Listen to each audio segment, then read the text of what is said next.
Well, hello and welcome. This is Lanita, the Scrappy Grandma, and this is our Torah Portion Bible, our Torah Portion reading um, playlist. And it's been a while. It's been quite a month. We've had quite a month, um, and if I ended up with pneumonia, and so it took me a while to recover. Still in recovery mode. But yay, it's the first Torah portion. So starting the cycle over again, which is super exciting. I think this is like 2.5 years, probably 2.5. I think this will be my third. I think it's my third. I can't remember. Well, yeah, one, two, yeah, this will be my third or second and a half. Anyway, so I'm going to do things a little differently this time. Kind of change some stuff up. Um, I ended up getting the new Torah Portion workbook from Agape Love Co. And I love how it's set up because a couple of things that I just love. So first off, it has a whole section on how to study. And it has stuff with, begin with prayer, engage with reflection questions, explore the Hebrew and first mentions, notice repeating patterns, connect to Yeshua and the holy days, cross-referencing and consistency, apply and journal your insights, and build a legacy of faith. It's absolutely beautiful. And it has where you can do some coloring. Then it has the Torah portion already written in it, so you know what it is. And it even has a QR code, which is awesome. So it will link you straight to the Agape Love website with all of the resources, the videos, the downloads, the PDFs that you can print off, the study guides. So many resources there at Agape Love Co. So, and it has a commentary right in it. So I'm going to go there. And I'm also changing the Bible that I'm reading out of this year. I just felt that I was to shift. I'm out of the past 2 years. I was reading out of the scriptures, 2009 version. And this year I really felt led to read out of the complete Jewish Bible. So some of the words are going to be different. And there they use God a lot, which I had not, as you come into this walk, you try your hardest to adapt your life. And so for a long time, his name, which I still will use. And I was like really opposed to using God and Lord, because those are titles and not his name. But excuse me, like I said, still recovering.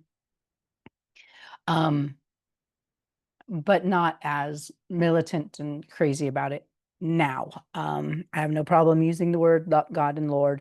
In fact, I find that it's actually more relatable to people that are, that have been in the Christian church, for them, to understand that, that the Torah is nothing different than the first 5 books of the Bible, which is funny because when I first started, like, oh, I want to read the Torah, I thought it was something completely different. I thought it was like the Jewish Torah.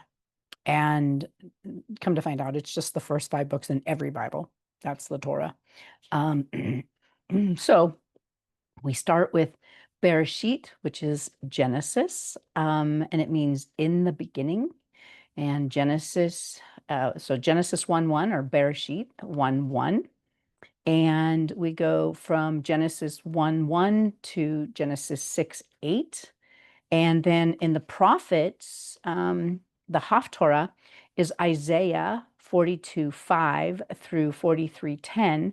And the New Testament, or the Brit Hadashah, with the Gospels, is John 1:1 through 17.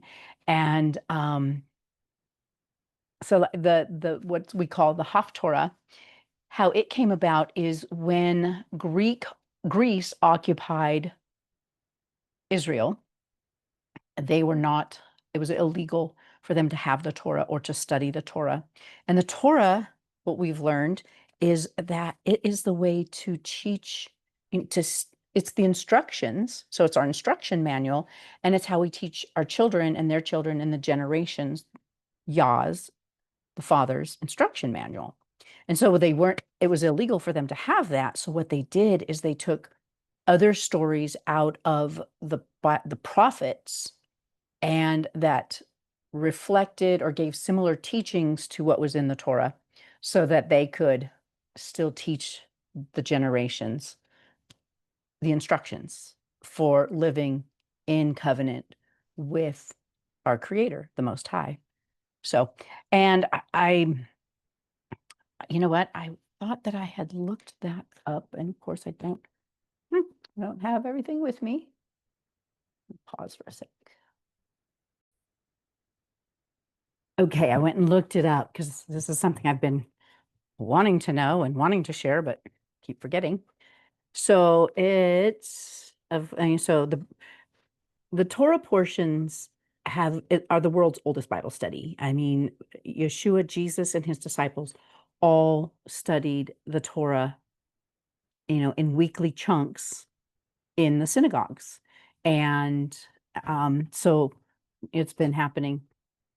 Yeah, I should get that as well. But anyway, of course, the Brit Hadashah, the New Covenant writings, the New Testament, they of course weren't in there because they didn't exist. Those writings didn't exist until, like 100 years after Jesus, Yeshua, had died. And they were basically letters that got added in. So it says here that the Brit Hadashah, the New Covenant writing, was not originally part of the traditional Torah cycle. Of course, it couldn't have been because it didn't exist. Its inclusion to development of the Messianic Jewish movement, which integrating the New Testament readings alongside the weekly Torah and Haftarah portions to reflect belief in Jesus, in Yeshua, the Messiah. So here's how it evolved. Traditional cycle, the Torah, first 5 books of the Moses, and Haftarah prophetic readings have been paired for centuries with Haftarah selections dating back to the Babylonian exile. Oh, okay. So it actually goes back to when they were in Babylon, when public Torah reading was restricted. The Messianic edition of the Brit Hadashah readings were added by Messianic Jewish communities in the 20th century. These readings are chosen to thematically connect with the Torah and Haftarah portions. Though they are not fixed or universally agreed upon, different organizations like First Fruits of Zion or Flame have developed their own suggested cycles. Modern practice today, many Messianic synagogues and study groups use guides that include all 3 readings, the Torah, the Haftarah, and the Brit Hadashah. That's what we do, to reflect a continuity between the Hebrew scriptures and the New Covenant writings. And so I want to say, how and when did the Haftarah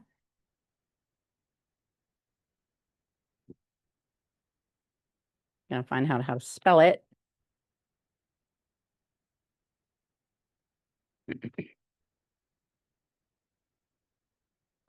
Haftarah, H-A-F-T-A-R-H,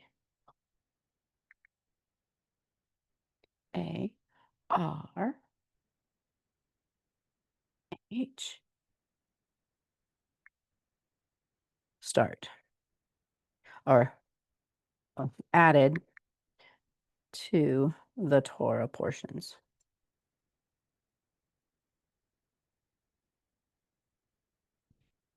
And so the passages from the prophets were added to the Torah portions as a response to persecution. Hold on here. I'm going to decline that. Okay.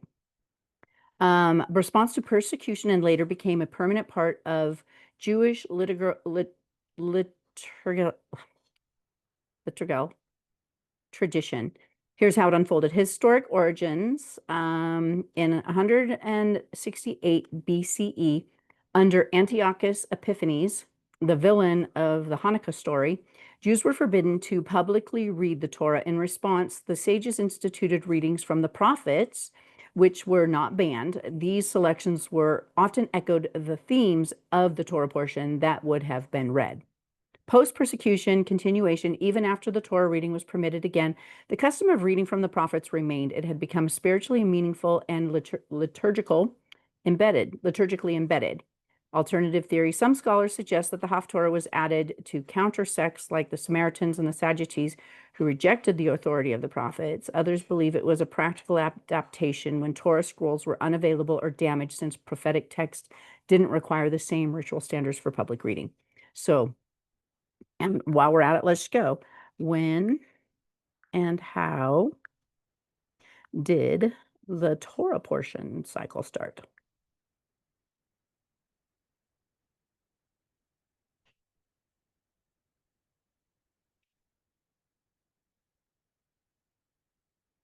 Torah portion cycle, dividing the 5 books of Moses into weekly readings, developed gradually over centuries, shaped by geography, persecution, and liturgical needs. Here's how it unfolded. Early public readings. Moses and Ezra, public Torah readings began with Moses. So we're going all the way back to Moses. 3 times a week, Shabbat, Monday, and Thursday, was formalized by Ezra, the scribe, after the Babylonian exile, 5th century BCE, as described in Nehemiah 8. Hakel commandment, Deuteronomy 31:10-13, describes a 7-year public reading during Sukkot, reinforcing the communal importance of Torah study. Structural cycles emerge. Land of Israel, triennial cycle. By the 6th century CE, Jews in Israel read the Torah over 3 years. Now, that's what I had heard, is that Yeshua and the disciples actually read the cycle, and it took 3 years to go through it. So they read it over 3 years, dividing it into smaller portions. The Palestinian triennial cycle began with Genesis and ended with Deuteronomy in 3 years. The Babylonian annual cycle. By the 7th century CE, Babylonian Jews adopted a 1-year cycle, dividing the Torah into 54 weekly portions. So maybe Jesus did weekly. This allowed for the entire portion to be read annually, culminating on Simchat Torah, which was yesterday. Why 54 portions? The Jewish calendar was has fewer than 54 weeks, so some weeks figured double portions to complete the cycle. Modern practices. Today, the annual cycle is standard in most Jewish communities worldwide. Some Reform and conservative congregations have experimented with shorter cycles, but the Babylonian model remains dominant. And so, what cycle did Jesus practice?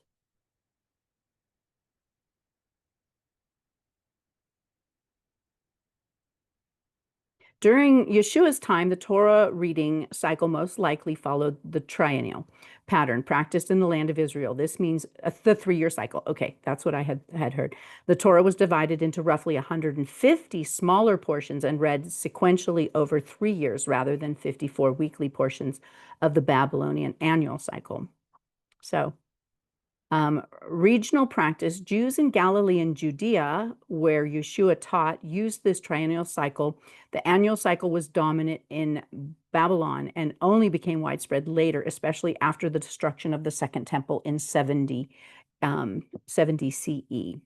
So here it says synagogue readings. Luke 4:16-21 records Yeshua reading from Isaiah in the synagogue, which aligns with the custom of pairing Torah readings with Haftarah selections. However, the exact structure of those pairings varied by community. So while we can't pinpoint the exact parsha Yeshua read each week, historical and textual evidence suggests he followed the Palestinian triennial cycle, not the Babylonian annual one. So very cool. A little bit of history. I always love the history on it. So now I know it's kind of gone long, but it is the first one. So I wanted to kind of give some backstory and some history. Let's start with prayer. Father Yah, thank you for new beginnings. And thank you for the cycle that we just went through. What a beautiful year, beautiful cycle that it was, and how it affected and changed and grew us so much. Thank you for these portions that we can reflect on our lives and become changed in practice. Please take care of all the technical issues and send this out to whoever you want to hear it. Let only your words come out of my mouth. Let them glorify and lift you up. We praise your holy name in your son Yeshua's name. Amen. Okay, so Torah portion 1, Bereshit, in the beginning. The first Torah portion, Bereshit, in the beginning, lays the foundation for the entire Bible, introducing God as the creator of the universe. It recounts the 6 days of creation and the Sabbath, revealing God's intentional design of the world and humanity. Humanity is created in God's image and given dominion over the earth, but it's also called to walk in relationship with Him. The narrative transitions to the fall into sin as Adam and Eve disobey God, resulting in the separation from Him and the entrance of death into the world. The portion also traces the consequences of sin from Cain and Abel to the increasing corruption and violence that fills the earth, setting the stage for the coming flood and Noah's story. Bereshit reminds us of God's power, holiness, and the desire to restore humanity despite their brokenness. And I was up last night and I was writing a bunch of notes, so I might share some of those, but I'm going to go ahead and share my screen and get started with the actual portion reading. There we go. So share, and I'm going to go over the shoulder, or is that one? There we go, as the background. Make myself a lot smaller and send myself over to the thing. And let's see if it works. There it is. So I think this is what we got going on here. So, all right. Genesis 1:1. It's really interesting, and I'll share real quick. Several years ago now, we were going through major transitions. My health was awful. I had been bedbound and was really struggling to regain my health, and spending a lot of time in prayer. And the Father said, I want you to go back to the beginning. And I was like, okay, the beginning of what?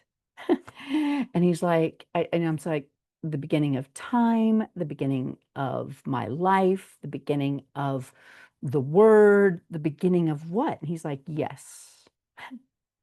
So I'm like, okay. So that's when I went back and started reading in the beginning, Genesis 1:1, and reading it. And he also told me he wanted me to unlearn everything I had learned the 40 years I had spent in the Christian church and relearn new from him. So that's what I did. And in that, I had questions throughout my 40 years in the church, just, the standard church. I went to mostly non-denominationals. It was interesting because all of my years, 40 years, literally, I accepted Jesus, did the sinner's prayer and accepted Jesus in 1980 when I was 18 years old. And I was going to an Assemblies of God church. And so I always kind of gravitated towards, what's it called? Oh, shoot, I forgot the word. Pentecostalish type, lots of dancing and singing because, I liked that. And then, non-denominational. But I was always like, it just never felt right. There was just always something there. And I never experienced the breakthrough and the peace and all the things that the Christian church promises. Never experienced it. So I always kept searching and searching. And I would always have these questions like, well, why does it say, to keep these feasts forever? Why does it say the Sabbath is on Saturday? And, why aren't these churches doing this? And I would go and I would ask the pastors and ask, and it's like, oh yeah, that's done away with. Jesus took care of all. We don't do that anymore. And I would just like, well, that doesn't make any sense because, I've read in the Bible where it says, I'm the same yesterday, today, and forever. And I change, I am a Yahweh Savuot.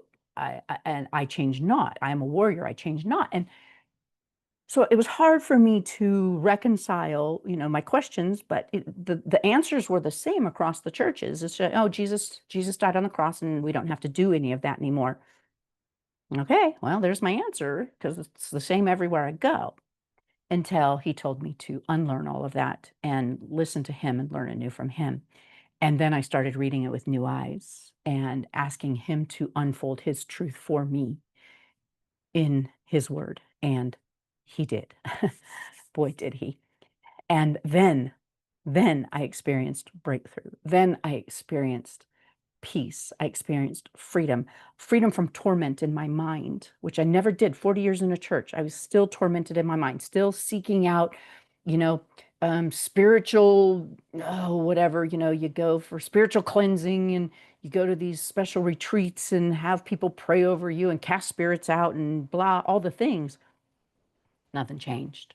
Nothing changed until I started doing the Bible things in Bible ways. And that's when my life radically changed because that's where truth entered, full truth entered in. And I started doing things his way instead of the church. Then I learned that the church actually has been formed and everything changed. And I learned the history of where it all got changed and that Yeshua himself, Jesus himself, and the disciples, that's what I've always wanted. It's like, what did he do? How did he practice it? How did he follow it? Because he said, do as you see me do.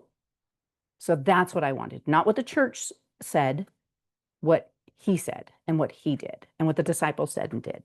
So that's when I started, that's when my life really, really changed. So all right, here we go. Genesis 1:1. In the beginning, God created the heavens and the earth. And the earth, what is going to do here? Here we go. And the earth was unformed and void. Darkness was on the face of the deep, and the Spirit of God hovered over the surface. I thought that was beautiful. Surface of the water. So it's saying that there was no earth. It was unformed and void. Void, meaning a vacuum. There's nothing. And there was darkness on the face of this deep. But the Spirit of God was hovering over the surface of the water. And then God said, let there be light. And there was light. And God saw that the light was good, and he divided the light from the darkness. And this is one of the things that I've learned a lot here in the past couple years about the Father, is that he divides a lot. He is not into mixture. He is actually into dividing out things. So let's listen to how many times he divides things in here.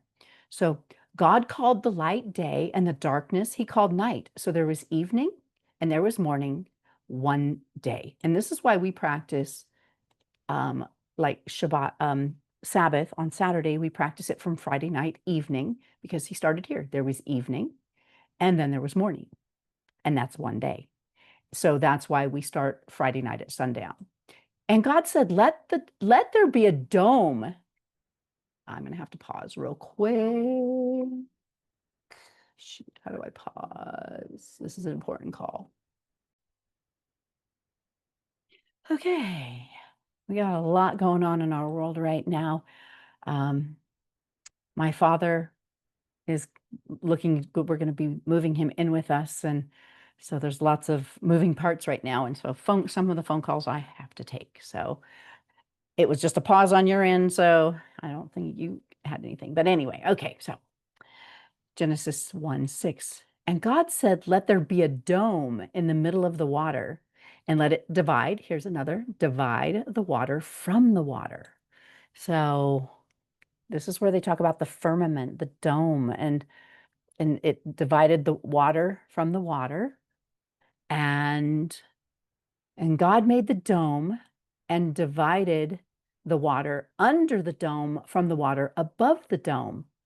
That is how it was. Interesting. And God called the dome sky. And there was evening and there was morning, a second day.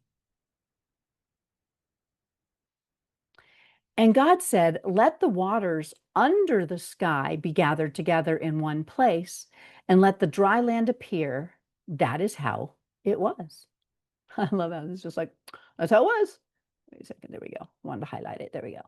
And God called the dry land earth and gathered together of the waters, and the gathering together of the waters he called seas, and God saw that it was good. I love also in here where he says, and he saw that it was good. think that's the first one that he said. It was good. And God said, let the earth put forth grass, seed-producing plants, and fruit trees, each yielding its own kind of seed-bearing fruit on the earth. And that's how it was. And this is something that really has played into like my gardening practices, because as we'll see going forward, that, you know, they need to be seed-producing plants and fruit trees that yield its own kind of seed-bearing fruit, not hybrids. I learned that like if you buy a hybrid and you save the seeds and you plant it, it's going to grow something totally different than what it was supposed to grow because it's been messed with. And the earth brought forth grass, plants, each yielding its own kind of seed, and trees, each producing its own kind of seed-bearing fruit. And God saw that it was good. Another place, he saw that it was good. And so there was evening and there was morning, a third day. And God said, let there be lights in the dome of the sky and divide, here we go, divide again, the day from the night, and let them be for signs, seasons, days, and years. So this is where we get our calendars. And let them be for lights in the dome of the sky to give light to the earth. And that's how it was. And God made two great lights, a larger light to rule the day and a smaller light to rule the night, and the stars. And God put them in the dome of the sky to give light to the earth, to rule over the day and over the night, and to divide the light from the darkness. And God saw that it was good. So there's another time. He saw it was good. And so there was evening and there was morning, a fourth day. So there's day 4. He made the sun and the moon and the stars. And God said, let the water swarm with swarms of living creatures, and let birds fly above the earth in the open dome of the sky. God created great sea creatures and every living thing that creeps, so that the water swarmed with all kinds of them, and there was every kind of winged bird, and God saw that it was good. Then God blessed them, saying, be fruitful and multiply and fill the waters of the seas, and let birds multiply on the earth. So there was evening and there was morning, a fifth day. Then God said, let the earth bring forth each kind of living creature, each kind of livestock, crawling animals, and wild beasts. And that's how it was. And God made each kind of wild beast, each kind of livestock, and every kind of animal that crawls along the ground. And God saw that it was good. And then God said, let us make humankind in our image, in the likeness of ourselves, and let them rule over the fish of the sea and the birds of the air and the animals and over all the earth and over every crawling creature that crawls on the earth. Now, something I found really interesting that I had learned is that, so the beasts of the field and all the other living creatures and man were both created on day 6 of creation. And we as humans have a beast nature and, a lower nature and a higher nature. We have animal tendencies that we have to rule over. So I just kind of thought that was kind of cool because, he rule over them. So God created humankind in his own image. In the image of God, he created him. Male and female, he created them in his image. And God blessed them, and God said to them, so he blessed them just like he blessed, the sea creatures and the birds and all the creatures. And he said to them, be fruitful and multiply and fill the earth and subdue it. Rule over the fish of the sea and the birds of the air and every living creature that crawls on the earth. Subdue it, don't abuse it. Then God said, here, throughout the whole earth, I am giving you as food every seed-bearing plant and every tree with seed-bearing fruit. So here, this is super interesting. Originally, everyone was vegan. And they had the plants, and these plants, they would have seeds, and those seeds would grow the same kind of plants, and everything had order and structure. And also to every wild animal and bird of the air and creature crawling on the earth in which there is a living soul, I'm giving as food every kind of green plant. And that's how it was. So originally, everything was vegan. And then God saw everything that he had made, and indeed it was very good. So there was evening and there was morning, the sixth day. And then my favorite day, the seventh day. And in reading last night, I saw a couple of things in here I had not seen before. So this will be interesting. Thus the heavens of the earth were finished along with everything in them. So everything was created. And on the seventh day, God was finished with his work, which he had made. So he rested on the seventh day from all of his work, which he had made. God blessed the seventh day. So, everyone's like, oh, any day can be the Sabbath, because everyone does the first day Sabbath, Sundays now. But no, he blessed the seventh day and he separated it out as holy. He set it apart and he blessed it because on that day he rested from all of his work, which he had created, so that, and this is the interesting thing, I never saw this before, so that it itself could produce. He rested. He had already given the instructions, and then he let it all start to happen on its own. He let the earth start to produce it's on itself now. I never saw that before. So now, he's created everything and he's rested. Now we're going to kind of go do a recount of the sixth day. Here's the history of the heavens and the earth when they were created. Okay, so we're doing a recap on the whole thing. So on the day when Adonai God made earth and heaven. There was as yet no wild bush on the earth, and no plant had yet sprung up. For Adonai God had not caused it to rain on the earth, and there was no one to cultivate the ground. And I read somewhere where cultivate meant guard. Interesting. Rather, a mist went up from the earth, which watered the entire surface of the ground. So there was a mist that made it to where everything could grow before there was rain. Then Adonai, God, formed a person. In Hebrew, it's Adam, from the dust of the ground, Adamah, and breathed into his nostrils the breath of life, so that he became a living being with Yah's own breath. And Adonai, God, planted a garden toward the east in Eden, and there he put the person who he had formed. So there's Eden, which is land, but then he created the garden in the east part of Eden, and that's where he put Adam in the garden. Out of the ground, Adonai God, caused every tree pleasing in appearance and good for food, including the tree of life in the middle of the garden and the tree of knowledge of good and evil. And a river went out of Eden to water the garden, and from there it divided into 4 streams. The name of the first is Pishon. It winds through the land of Havilah, where there is gold. Isn't that interesting? I love how it says that. And the gold in that land is good. Aromatic resin, like frankincense, myrrh, those are both resins, and onyx stones are also found there. The name of the second river is Gishon, and it winds through the land of Cush. The name of the third river is Tigris, and it is the one that flows towards the east of Ashur.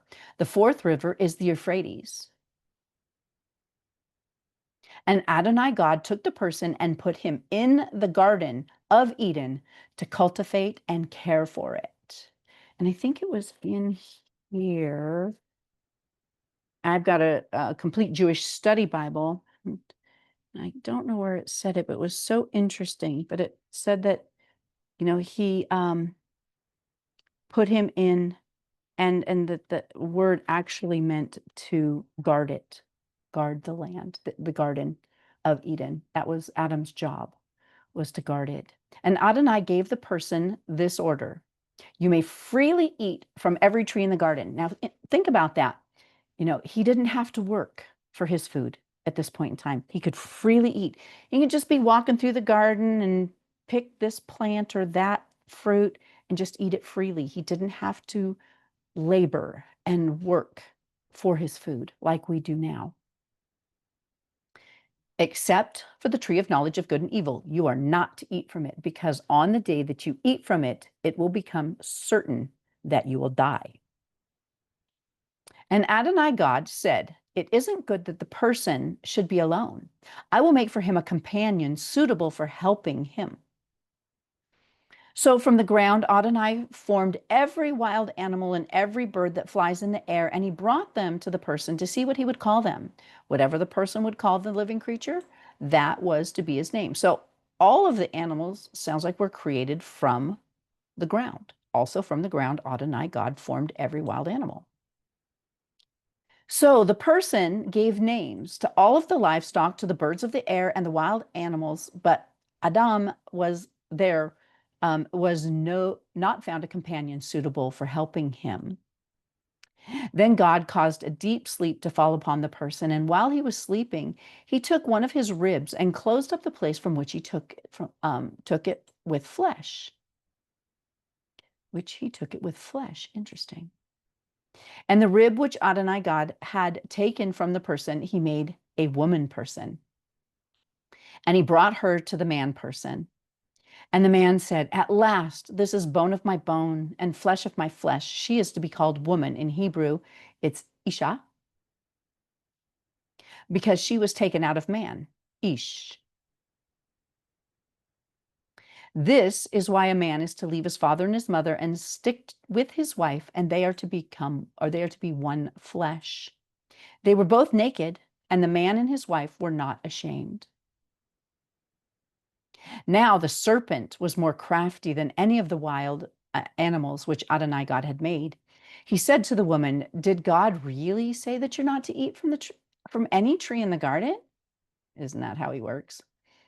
And the woman answered the serpent, we are to eat from the fruit trees of the garden. We may eat from the fruit trees of the garden, but the fruit of the tree in the middle of the garden, God said, you are neither to eat from it nor to touch it, or you will die. And the serpent said to the woman, is it not true? It is not true that you will surely die. Because God knows that on that day you eat from it, your eyes will be opened, and you will be like God, knowing good from evil.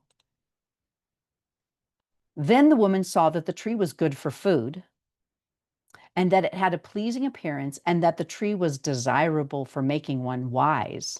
So she took of its fruit and ate. She also gave some to her husband, who was with her, and he ate. So, here's Adam's biggest problem is he should have knocked it out of her hand and said, woman, get away from it. We need to obey the Most High. But he didn't. He passively went along and ate of it also. They were deceived, yes, and that they would become wise. So they chose, instead of obedience, they chose knowledge and wisdom. Then the eyes of both of them were opened, and they realized that they were naked. So they sewed fig leaves together to make themselves loincloths. They heard the voice of Adonai God walking in the garden at the time of the evening breeze. So the man and his wife hid himself from the presence of Adonai God among the trees of the garden. So, this had to be really different because, normally he'd be walking through the garden and he would call out to them, hey, where are you guys? And they would probably answer, and they would go and visit and hang out and have a great time with him. But this time he answered, I heard your voice in the garden, and I was afraid. So fear entered in because they had pursued knowledge, and their eyes were open to good and evil now. And he was afraid because I was naked, so I hid myself. He said, who told you that you were naked? Have you eaten from the tree in which I ordered you not to eat? How disappointing, how sad. And the man replied, the woman you gave to be with me, she gave me the fruit of the tree and I ate. So he passed it off on the woman. And Adonai God said to the woman, "What is this that you have done?" And the woman answered, she's going to pass it off now. "The serpent tricked me, so I ate." So no one standing up and taking responsibility. They both pushed it off on someone else. Adonai God said to the serpent, "Because you have done this, you are cursed more than all the livestock and wild animals, and you will crawl on your belly and eat dust as long as you live." So this makes me curious as to what the serpent actually looked like before he became a snake that crawled on his belly.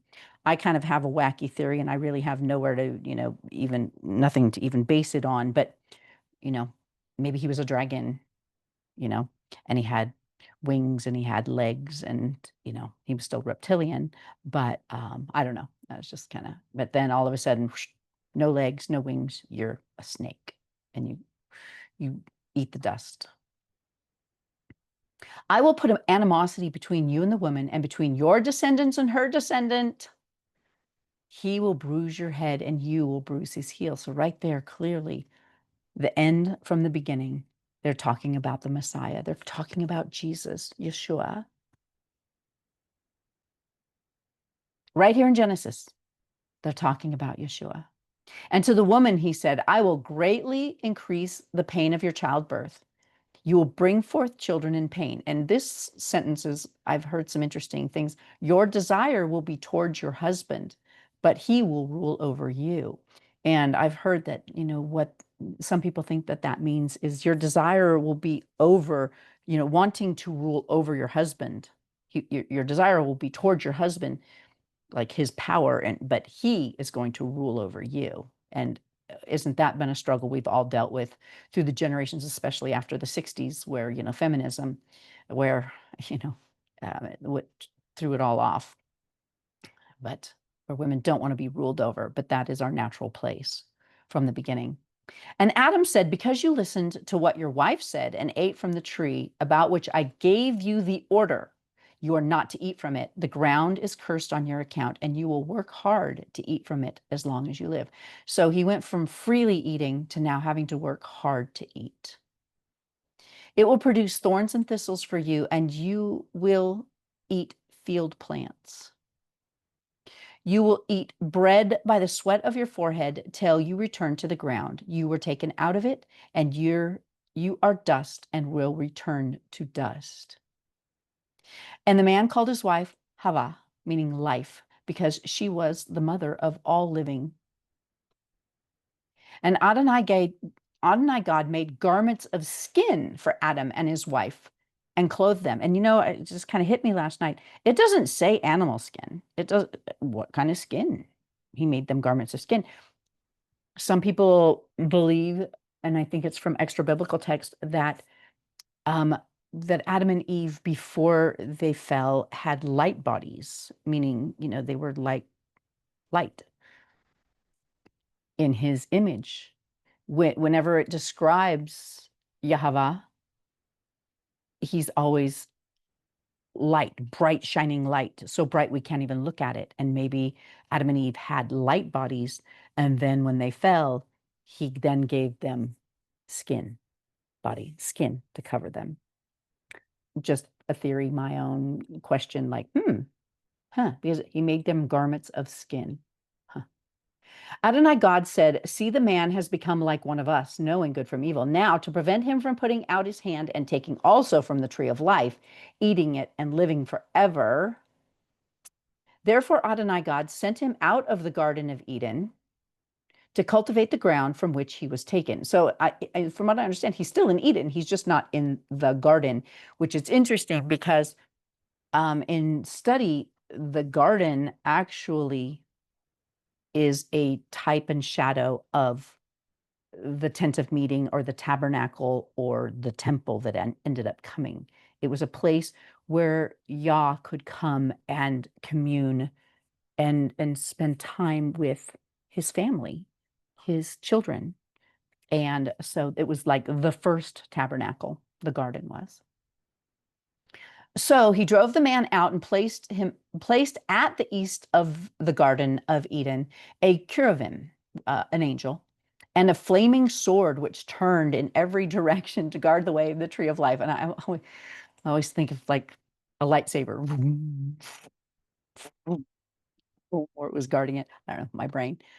So, and the man had sexual relations with Hava, his wife, and she conceived and gave birth to Cain, meaning acquisition, and said, I have acquired a man from Adonai.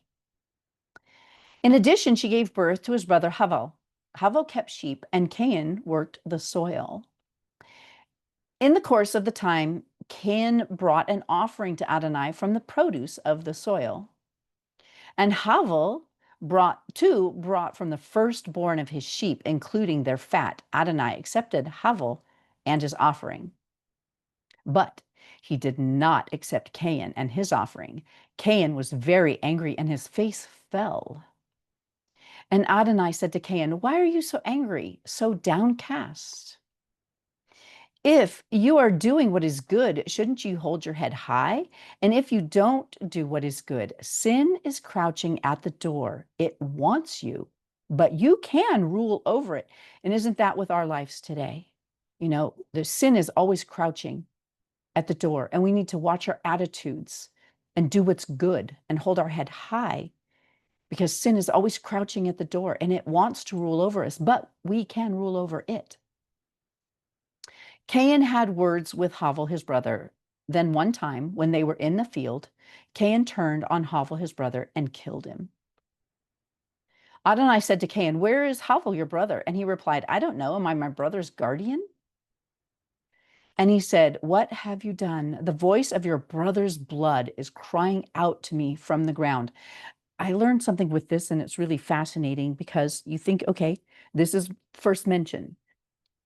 This is the first murder. His innocent blood was poured into the ground, and the ground is crying out. The blood is crying out from the ground. Since then, how many innocent murders have taken place? And think about the ground now, how it's just screaming out with all of the blood of the innocent that have been shed on it since this time. Now you are cursed from the ground, which is has opened its mouth to receive your brother's blood at your hands. When you farm the ground, it will no longer yield its strength to you. You will be a fugitive wandering the earth. Canaan said to Adonai, my punishment is greater than I can bear.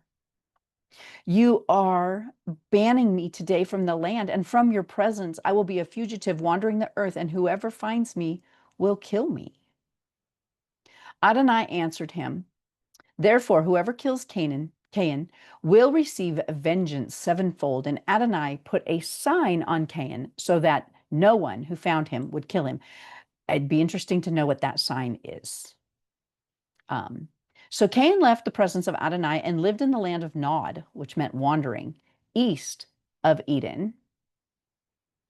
So he didn't live in Eden any longer. He moved out and he lived on the east. And Cain had sexual relationship with his wife, and she conceived and gave birth to Hanok. Cain built a city and named the city after his son, Hanok. I know that that is translated to Enoch, but it's a different Enoch than the good Enoch. To Hanok was born Irad. Irad fathered Mechalel, and Mechal fathered Methuzel, and Methuzel fathered Lamech. Dirty Lamech. And Lamech took himself two wives, and the name of one was Ada, while the name of the other was Zillah. And Ada gave birth to Yavel, and he was the ancestors of those who lived in tents and had cattle. And his brother's name was Juval, and he was the ancestors of all who play the lyre and the flute. Zillah gave birth to Tubal-Cain, who forged all kinds of tools from brass and iron. The sister of Tubal-Cain was Naamah. Lamech said to his wives, Ada and Zillah, listen to me, wives of Lamech. Hear what I say. I killed a man for wounding me, a young man who injured me. If Cain will be avenged sevenfold, then Lamech 70-fold. So it's interesting, Lamech's taking lots of, he takes two wives instead of one. So he's like, hey, I'm pretty special. I get to have extra. And now he's like, yeah, well, if Cain was going to be avenged sevenfold, then I'm going to be 70-fold. He's just really making himself so much more grand. But Yah was the one that made that deal with Cain, not himself. And Adam again had sexual relations with his wife, and she gave birth to a son and named him Seth, meaning granted, for God has granted me another seed in place of Havel, since Cain killed him. So Seth, too, was born a son, who he called him Enosh. And that is where the people began to call on the name of Adonai. So here is the lineage. And, and Seth learned from Adam the things that Yah had taught Adam. And here's the genealogy of Adam. On the day that God created man, he created him in the likeness of God. He created them male and female, and he blessed them and he called them Adam, meaning humankind or man. And on the day they were created. After Adam lived 130 years, he fathered a son like himself named Seth. And after Seth was born, Adam lived another 800 years and had both sons and daughters. In all, Adam lived 930 years and then he died. And Shet lived 105 years and fathered Enosh. After Enosh was born, Shet lived another 807 years and had sons and daughters. In all, Shet lived 912 years, then he died. Enosh lived 90 years and fathered Kenan. After Kenan was born, Enosh lived another 850 years and had sons and daughters. In all, Enosh lived 905 years and then he died. Kenan lived 70 years and fathered Mahalalel. After Mahalalel was born, Kenan lived another 840 years and had sons and daughters. In all, Kenan lived 910 years and then he died. Mahalalel lived 65 years and fathered Yared. After Yared was born, Mahalalel lived another 830 years and he had sons and daughters. Can you imagine all of this? I mean, these are all multi-generations, all living at the same time. In all, Mahalalel lived 895 years and then he died. Yared lived 162 years and fathered Henoch. This is Enoch, like the book of Enoch. After Henoch was born, Yared lived 800 years and had sons and daughters. In all, Yared lived 962 years and then he died. Henoch lived 65 years and fathered Methuselah. What is this? Methuselah. After Methuselah was born, Henoch walked with God 300 years and had sons and daughters. And some of the extra biblical books, I'm pretty sure it's like, so Noah, because we're getting down here, you'll see down here with Noah, Methuselah was still alive when Noah was building the ark. And he actually died right before the flood. But he was able to pass on, Noah was mentored under Enoch and Methuselah, his great-great-grandparents, and learned the ways of Yah, how to walk in covenant, learned the oral Torah instructions. And we know that because he made offerings. Noah made offerings. How did he know to do that? But he was taught, because it says Seth started, that's where they started seeking after Adonai, after the Most High. So these traditions and instructions were passed down from all of these generations here. Oh, sorry. How do I get rid of that? Go away. I don't want you. What'd you do? No, go away. Okay, fine. I'll do that, whatever. After Methuselah was born, Henoch walked with God 300 years and had sons and daughters. He walked with God 300 years and had sons and daughters. In all, Henoch lived 365 years, but then he went to be with Yah. Henoch walked with God, and then he wasn't there because God took him. Methuselah lived 187 years and fathered Lamech. Good Lamech. See, there's same names, different lineages. There's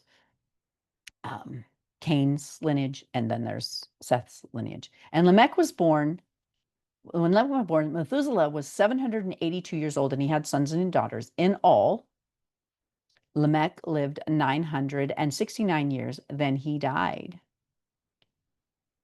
Lamech lived 182 years and fathered a son, whom he called Noah, meaning restful.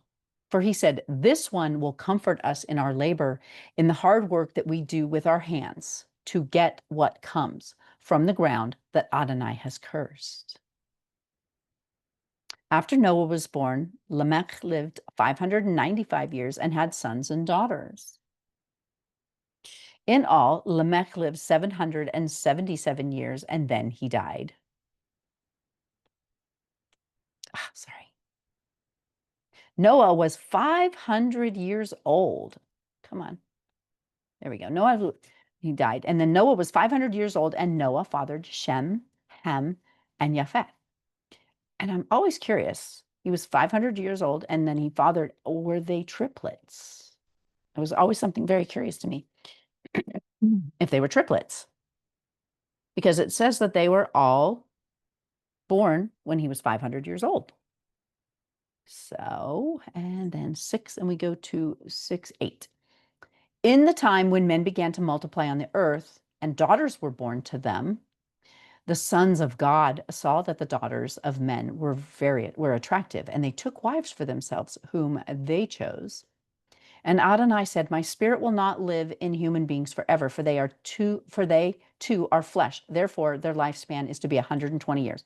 So, before they were like 900 and something. Now it's going to be 120 years, which is with Moses, when we just finished up the last Torah portion, Moses was 120 years old when he died, and he was healthy and he had good eyesight still. And it was 3 sets of 40. He was 40 years in Egypt. He was 40 years in Midian with his father Jethro and his wife Zipporah. And then he was 40 years in the wilderness with Israel. So interesting.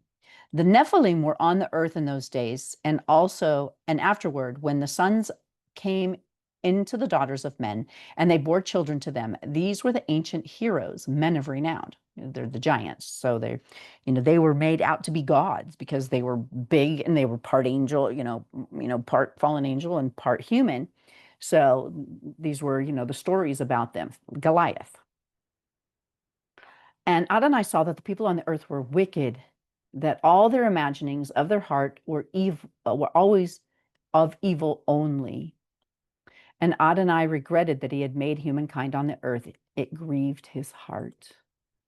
And Adonai said, "I will wipe out humankind whom I have created from the whole earth, and not only human beings, but animals, creeping things, and birds of the air, for I regret that I ever made them." How tragic. But Noah found grace in the sight of Adonai. And so that's the end of the Torah portion today. But we've got, where is it here? The Haftarah reading is Isaiah 42. So we'll go down to Isaiah, and we'll go to 42, 5 through 43:10. Thus says God, Adonai, who created the heavens and spread them out, who stretched out the earth and all that grows from it, who gives breath to the people on it and spirit to those who walk on it. I, Adonai, called you righteously. I took hold of you by the hand. I shaped you and made you a covenant for the people, to be a light for the Goyim, for the Gentiles. And the Israelites are supposed to be a light to the Gentiles, to teach us his ways, so that you can open blind eyes, free the prisoners from confinement, those living in darkness from the dungeon, like I had lived those 40 years. I am Adonai, and this is my name. No, Adonai means God, or means mighty one, majestic one. I yield my glory to no one else, nor my praise to any idol. See how the former predictions came true, and now new things I do declare. Before they sprout, I will tell you about them. Sing to the Lord a new song. Sing to Adonai a new song. Let his praise be sung from the ends of the earth by those sailing by the sea and by everything in it, by the coastlands and those living there. Let the desert and its cities raise their voices, and the villages where Kedar lives. Let those living in Selah shout for joy, and let them cry out from the mountain tops. Let them give glory to Adonai and proclaim his praise in the coastlands. Let Adonai will go out like a soldier roused to the fury of battle. He will shout, yes, he raises the battle cry as he triumphs over his foe. For a long time I have held my peace. I have been silent, restrained myself. Now I will shriek like a woman in labor, panting and gasping for air. I will devastate mountains and hills, wither all the vegetation, turn the rivers into islands, and dry up the lakes.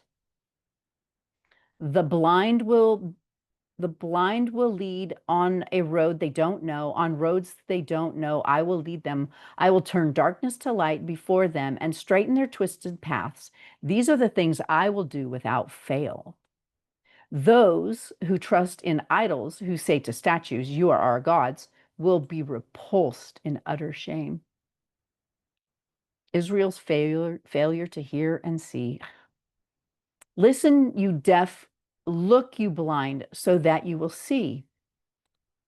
Who is blind as my servant, or as deaf as my messenger I send? Who is as blind as the one I rewarded, as blind as the servant of Adonai? You see much, I don't pay attention. You see much, but I don't pay attention. You open your ears, but you don't listen. Oh, you see much, but don't pay attention. You open your ears, but you don't listen. Adonai was pleased for his righteousness' sake to make the Torah great and glorious. The instructions, Torah means instructions, to make the instructions great and glorious. But this is a people pillaged and plundered, all trapped in holes, sequestered in prisons. They are there to be plundered with no one to rescue them. They're to be pillaged, and no one says, return them. Which of you will listen to this? Who will hear and give heed to the times to come? Who gave Jacob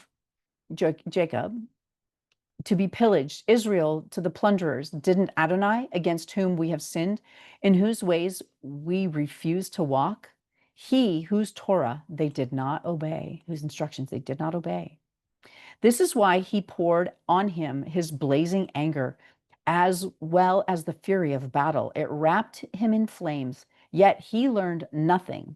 It burned him, yet he did not take it to heart. That's through 43:10. But now, this is what Adonai says. He who created you, Jacob, he who formed you, Israel, don't be afraid, for I have redeemed you. I am calling you by your name. You are mine. When you pass through the water, I will be with you. And when you pass through the rivers, they will not overwhelm you. And when you walk through the fire, you will not be scorched. The flame will not burn you. For I am Adonai, your God, the Holy One of Israel, your Savior. I have given Egypt as your ransom, Ethiopia and Sva for you. Because I regard you as valued and honored, and because I love you, for you I will give people, nations in exchange for your life. Don't be afraid, for I am with you. I will bring your descendants from the east, and I will gather them from the west. This is what we're waiting for now, the ingathering. I will say to the north, give them up, and to the south, don't hold them back. Bring your sons from far away, and my daughters from the ends of the earth. Everyone who bears my name, who I created for my glory, I formed him. Yes, I made him.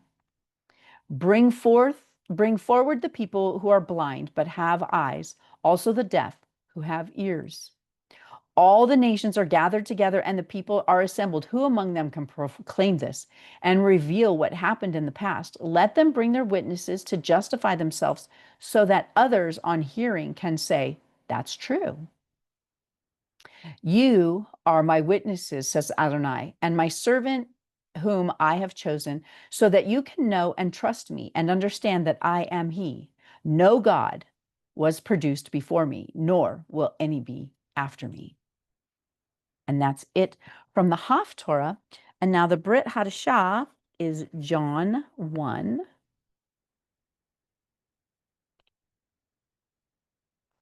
And it's 1 through 17. In the beginning was the Word, and the Word was God. I'm sorry. In the beginning was the Word, and the Word was with God, and the Word was God. Here we're talking about Yeshua, of course. He was with God in the beginning. All things came to be through him, and without him, nothing came to be. So when he was creating the creeping things and the plants and the dome and separating the waters and all of that, they all came through Yeshua, Jesus. And without him, nothing was made. In him was life, and the life was the light of mankind. He is the way, the truth, and the life.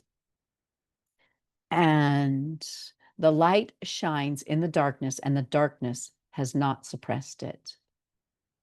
There was a man sent from God whose name was Yohanan, John.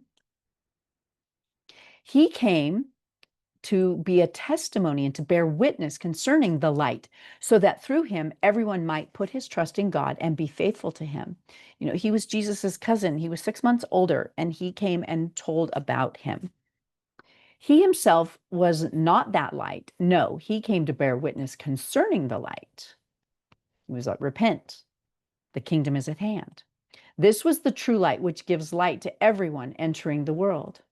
He was in the world, but the world came to be through him, yet the world did not know him. He came to his own homeland, yet his own people did not receive him. And I've thought about this, especially here, with the way that things are going in the world, and we're all kind of watching and going, whoa, this is kind of looking like prophecy being fulfilled. Whoa, this is being prophecy fulfilled. You would think that those who were studied in scripture and should know the signs and the prophets and the prophecies, and some did, like Hannah, who was at the temple when Mary and Joseph brought Jesus, and I think it was to be circumcised on the 8th day, which was during Sukkot, on the 8th day. And she recognized him because she had dedicated her life to watching and waiting for the signs. And there was another man, I forget his name, but he also recognized him, and he was like, I can die now. I've seen his face. So they should have recognized him. But to as many as did receive him, to those who put their trust in his person and power, he gave the right to become children of God. So meaning his meaning the olive tree and the wild branches, the Hebrew people, the Israelites, and the Gentiles. Not because of bloodline, boo, right there, physical impulse or human intention, but because of God. The Word became a human being, Yeshua, and lived with us, and we saw his Shekinah, the Shekinah of the Father's only Son, full of grace and truth. That's glory, shining glory. Yohanan witnessed concerning him when he cried out, "This is the man I was talking about when I said the one coming after me has come to rank ahead of me because he existed before me." We have all received from his fullness, yes, grace upon grace. For the Torah was given through Moses, grace and truth came through Yeshua, the Messiah. The Torah and Messiah. Messiah is the Torah. Yeshua is the Torah. Torah is the light and the way, the truth. It's our instructions. And Yeshua is our instructions and the way, the truth, and the life. And it said stop there, but I'm going to read this last one. No one has ever seen God, but only the unique Son who is identical with God and is at his Father's right side. He has made him known. And that was one of the questions. It's like, wait a minute. He is God. He is identical with God. How is it then that when he died, he canceled out all the things that the whole first 3/4 of the book says are important? The Torah. So, I'm going to stop sharing here. Hi, there we go. That is our first, that's our Torah portion 1. And thank you for joining me. Um, Share this with your friends. I mean, especially since we're just getting started. It's a great Bible study. As you will see, these things will become, these Torah portions, they're life-changing. They cause us to take it and mirror it up against our lives and go, ooh, where am I? Where am I honoring this and where am I not? Where do I need to work on honoring it more? And so be blessed. I hope this blessed you. Um, Let me know where you're from, where you're listening from. I'd love, I don't get a whole lot of comments on my portions. I would really love to get to know you more. So you can leave a comment, let me know where you're from. Maybe there's even someone close, some people close that we can maybe start even to fellowship because that's, we're all dispersed right now, kind of like Israel when it was taken and it was scattered amongst the nations, which it still is. It's all scattered and dispersed amongst the whole world. That's, us Torah believers, that's kind of where we're at. Some are lucky enough to have in-person fellowships, but most of us are doing it online because we don't have people close to us that we can gather with. And so let me know where you're from, say hi, and be blessed. And Yah willing, I will see you next week. Bye. I hope it'll be sooner. My goal is to record these on Sundays, but with the feasts and the feast that happened with me being sick, and then also the past 2 days, finding out that my dad was going to come live with us and have us having to make a lot of really big changing plans to be able to accommodate him because he's not well. Um, it, life got crazy. So it got pushed off, pushed off, pushed off. So finally got it done today. Praise Yah. Thank you. This is something that's been weighing on because I have not been able to read the portions for the last several weeks.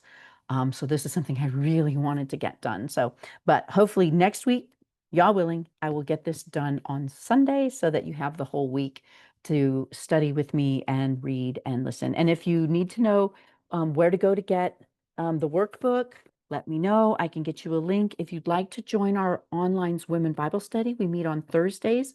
Now it's at 10 o'clock Pacific time and 10, 11, 12, 1 o'clock Eastern time. We meet online, kind of like a Zoom call, and we all share what we've learned from the week of reading and studying. So if that's something you'd like to be involved with, let me know, and I can get you the link with that too. Thank you all, and we will talk to you next week. Y'all willing.